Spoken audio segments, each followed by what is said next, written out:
Hi guys, welcome back to Cooking with Kimmy. Wait, I think I forgot something. That's better.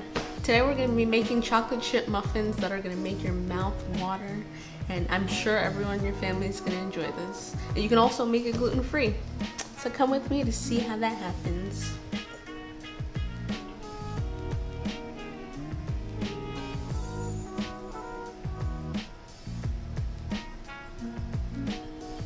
So I'm gonna have all the measurements on this description box down below, but in the large mixing bowl I have my flour, baking soda, baking powder, and salt. And now I'm just adding my chocolate chips.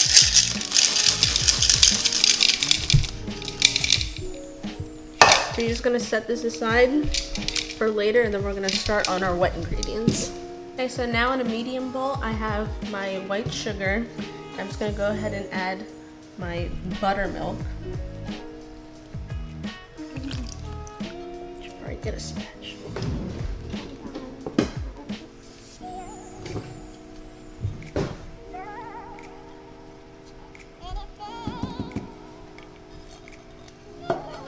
Now I'm gonna add my tablespoon of vanilla.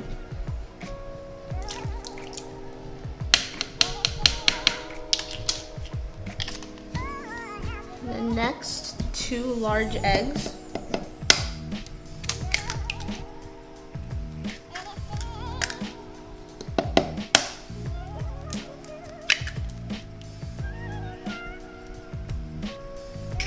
And next we're gonna add the melted butter, but I'm letting it cool down right now so it doesn't end up cooking the eggs in the mixture. So I'll be back with that. So in the meantime, we're going to be making our streusel, which is the crumbly stuff that's going to go on top of the chocolate chip muffins. So here I have my flour, and then I'm just going to add in my packed brown sugar, my oats. Oh wait, I need salt. Hold on.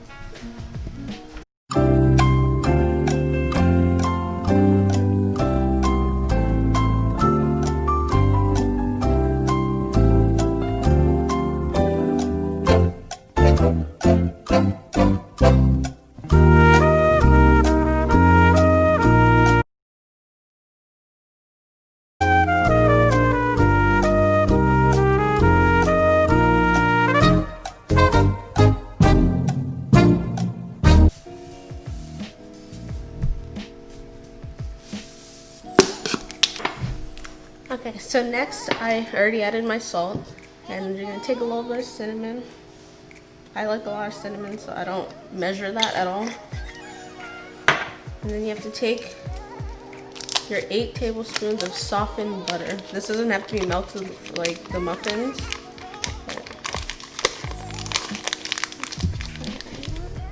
Can I have my other one? Thank you.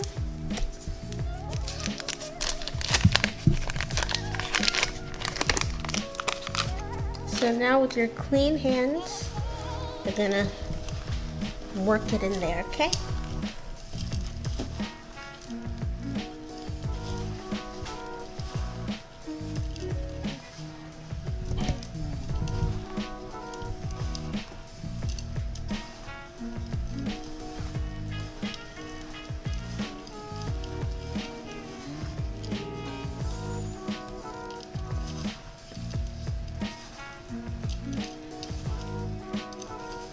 So this is what it should look like. And we're just gonna set it to the side when we're ready. So now, back to our wet ingredients. Our melted butter should be cooled by now, so let's go check on it. So our unsalted melted butter is cool now, and it's time to add it into the rest of the wet ingredients.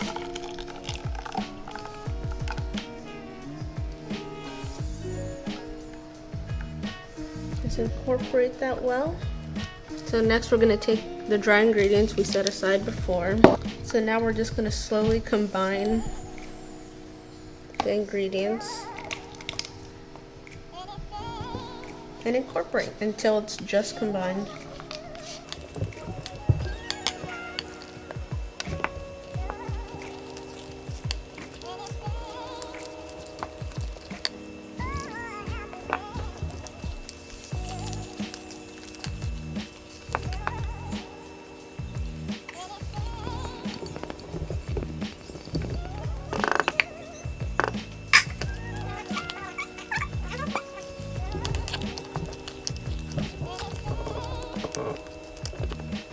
so now I've preheated my oven to 425. You're typically supposed to do that in the beginning, but you know, there's a lot going on, so, and it usually takes me a while. So now I also have my tins lined with paper, and I have 12, so you're gonna try to divide this into 12 muffin thingies. But before I do that to the mixture, I'm just gonna add a dash of cinnamon. It already smells so good. I wish you guys could smell this. Oh my god. And then a dash of nutmeg. And we're just gonna mix that together. Alright, so now I have an ice cream scoop, and I'm just gonna go into our batter and add it to a tin. This is supposed to make 12 muffins, but it depends on how much you fill each cup.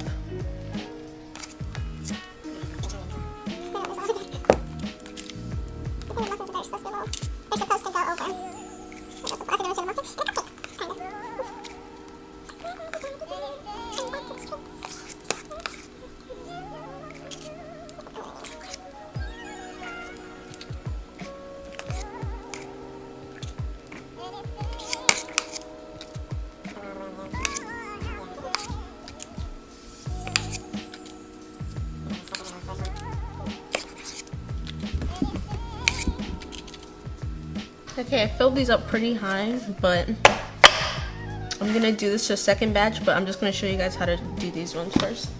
So now I'm gonna take a few more chocolate chips,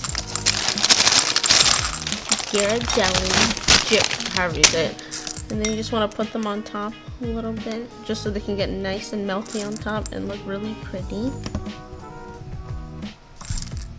Not too much, because you already have enough in the muffins. But, you know, do as much as your heart desires. Oh.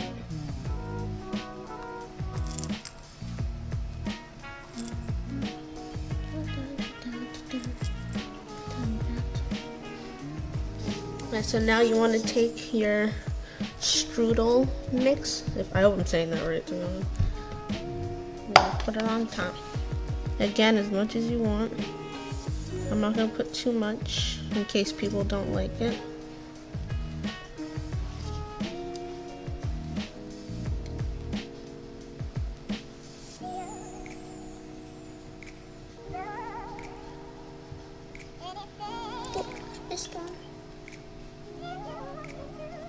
Make sure you pat them down a little bit so you know that they're nice and in there and stuck. Okay, now with our muffins, you want to put them in the oven at 425 for 5 minutes, and then you want to bring the heat back down to 375 for the rest of the time. So you're just going to do that, and it should work out. Okay, so after the 5 minutes in the oven on 425 degrees Fahrenheit, the muffins should be in there for another 12 to 15 minutes, give or take. Just keep an eye on it, you know, but yeah. And we'll be back when they're all out. And this for me made about, it made 21 muffins. So it'll make plenty for you. You can make giant ones, you can make small ones. It just all depends on what you like. Or you can make mini ones and you can end up with like 30. I don't know. So yeah, we'll be back. So I took my second batch out first because I didn't fill them as much as I did the first batch. And so, you know, they're cute. A little small. But I made sure that for the first batch that I left them in for a little bit longer to brown, because I know one of my brothers really likes his muffins crispier. So if you're like that, you can keep them in for a little bit longer. But always keep an eye on them because you don't want to bake them for too long. Oh, and you also don't want to overmix. But yeah, because no one wants a dry muffin. You want them to be nice and succulent.